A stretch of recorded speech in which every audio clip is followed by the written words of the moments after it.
नमस्कार साथियों, कैसे हैं आप सब। इस लेक्चर में हम लोग देखेंगे चैप्टर 22 का पार्ट 3। इसमें मेनली राज्यसभा सभापति और राज्यसभा उपसभापति के बारे में हम लोग देखेंगे। तो चलिए लेक्चर स्टार्ट करते हैं। राज्यसभा का सभापति, देखिए राज्यसभा का जो सभापति होता है वो उपराष्ट्रपति होता है। उपराष्ट्रपति राज्यसभा का पदेन सभापति होता है, ये आपको पता होना चाहिए। और इसके जो कार्य व शक्तियाँ होती हैं वो लोकसभा अध्यक्ष के समान होती हैं। तो किसके समान होती हैं? लोकसभा अध्यक्ष के समान ही। लोकसभा में पीठासीन अधिकारी कौन होता है? लोकसभा अध्यक्ष। जबकि राज्यसभा में पीठासीन अधिकारी कौन होता है? सभापति। सभापति का मतलब उपराष्ट्रपति। देखिए, जब उपराष्ट्रपति राष्ट्रपति के रूप में कार्य करता है तो वह राज्यसभा के उपसभापति के रूप में काम नहीं करता है। मान लीजिए अगर राष्ट्रपति का पद खाली हो जाता है तब उपराष्ट्रपति राष्ट्रपति के पद का निर्वहन करेगा तो वह सभापति नहीं रहेगा, उसकी जगह पर उपसभापति जो है वो सभापति का कार्य करता है। जनरली जो राज्यसभा का सभापति होता है वो लोकसभा अध्यक्ष के समान ही शक्तियाँ रखता है, लेकिन इसके दो अपवाद हैं। क्या अपवाद हैं? जैसे धन विधेयक है, कोई विधेयक धन विधेयक है, इस पर निर्णय कौन लेता है? लोकसभा अध्यक्ष लेता है और उसका निर्णय ही अंतिम होता है। तो धन विधेयक के संदर्भ में निर्णय लेने का अधिकार किसके पास में होता है? लोकसभा अध्यक्ष के पास में होता है। राज्यसभा के सभापति के हाथ में ये पावर नहीं होती है। और जो संयुक्त बैठक होती है संसद की, उसकी अध्यक्षता पीठासीन अधिकारी के रूप में लोकसभा अध्यक्ष करता है, वो राज्यसभा का सभापति नहीं करता है। तो ये दो चीज़ें आप याद रखिएगा। एक चीज़ आपको ये भी पता होनी चाहिए, जो लोकसभा अध्यक्ष होता है वो सदन का सदस्य होता है, जबकि सभापति जो होता है राज्यसभा का वो सदस्य नहीं होता है, क्योंकि वो उपराष्ट्रपति होता है, इसलिए वो राज्यसभा का सदस्य नहीं होता है। जबकि लोकसभा में लोकसभा अध्यक्ष सदन का सदस्य होता है। तो इस तरीके से ये कुछ लोकसभा अध्यक्ष और सभापति के बीच में डिफरेंसेस थे जिन्हें मैंने आपको बताया है। देखिए, अगर उपराष्ट्रपति को सभापति के पद से हटाने के लिए कोई संकल्प विचाराधीन है, अर्थात उसको हटाने के लिए कोई संकल्प लाया गया है, तो वह उस समय राज्यसभा के पीठासीन अधिकारी के रूप में कार्य नहीं करता है। हालांकि वह उपस्थित रह सकता है, बोल सकता है, सदन की कार्यवाही में हिस्सा ले सकता है, लेकिन मत नहीं दे सकता और पीठासीन अधिकारी के रूप में कार्य नहीं कर सकता है। तो ये चीज़ें याद रखिएगा।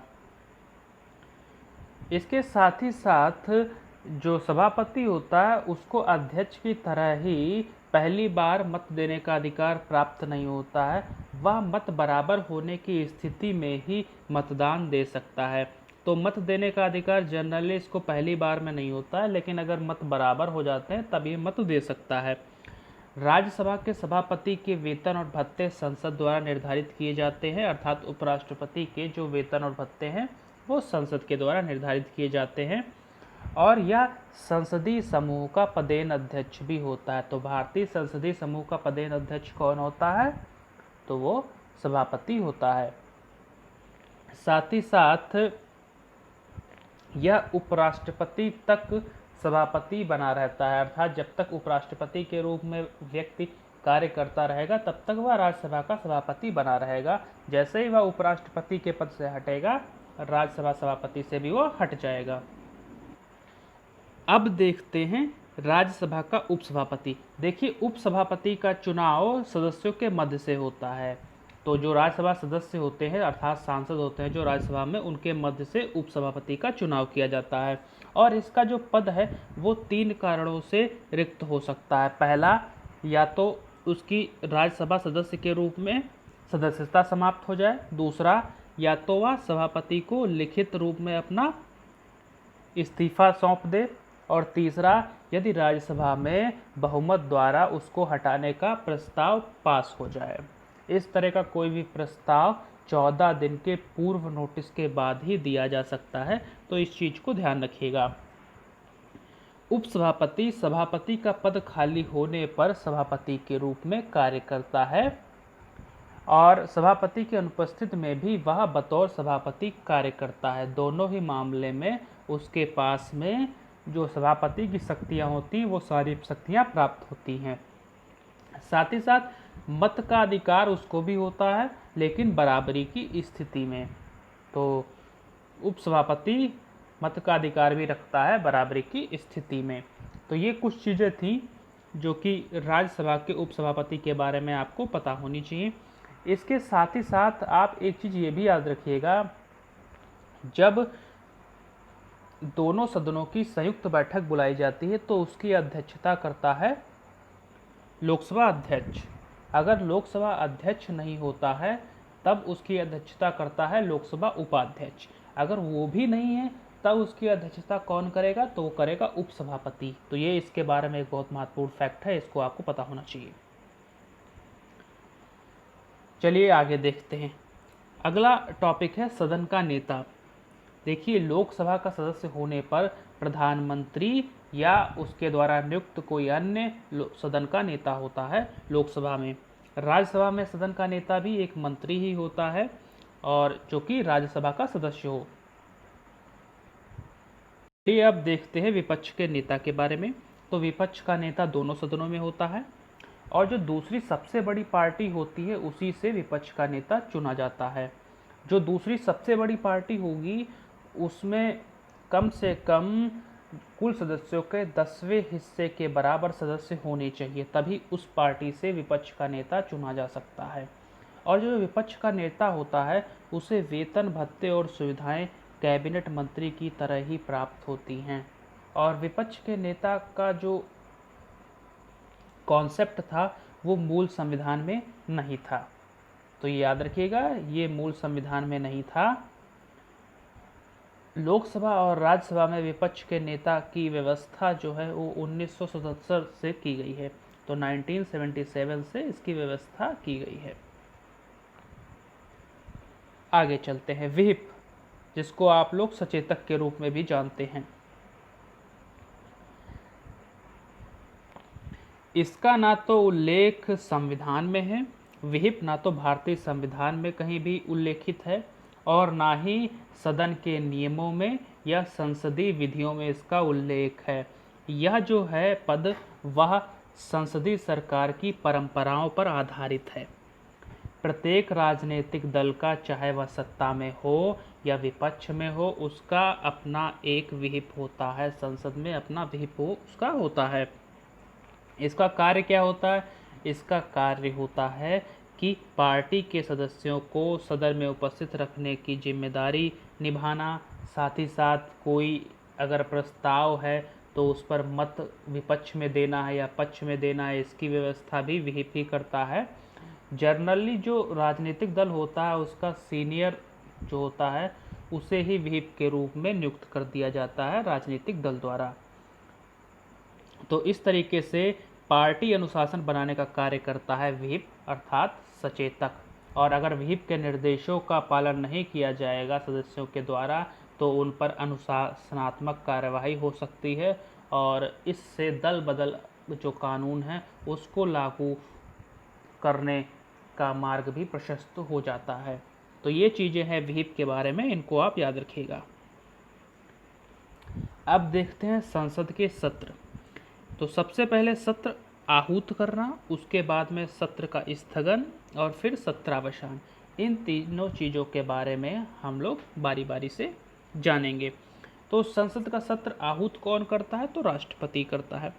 राष्ट्रपति ही समय समय पर समन जारी करके संसद के सत्रों को आहूत करता है। देखिए, दोनों सदनों के बीच में अधिकतम अंतराल 6 माह का ही हो सकता है।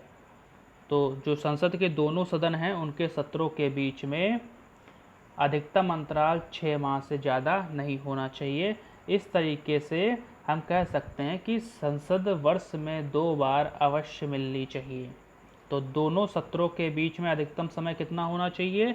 6 माह होना चाहिए। इस तरीके से जब 6 माह होगा तो संसद वर्ष में 2 बार अवश्य मिलेगी। जनरली वर्ष में 3 सत्र होते हैं, पहला बजट सत्र, दूसरा मानसून सत्र और तीसरा शीतकालीन सत्र। बजट सत्र फरवरी से मई तक होता है, मानसून सत्र जुलाई से सितंबर तक होता है और शीतकालीन सत्र नवंबर और दिसंबर में होता है।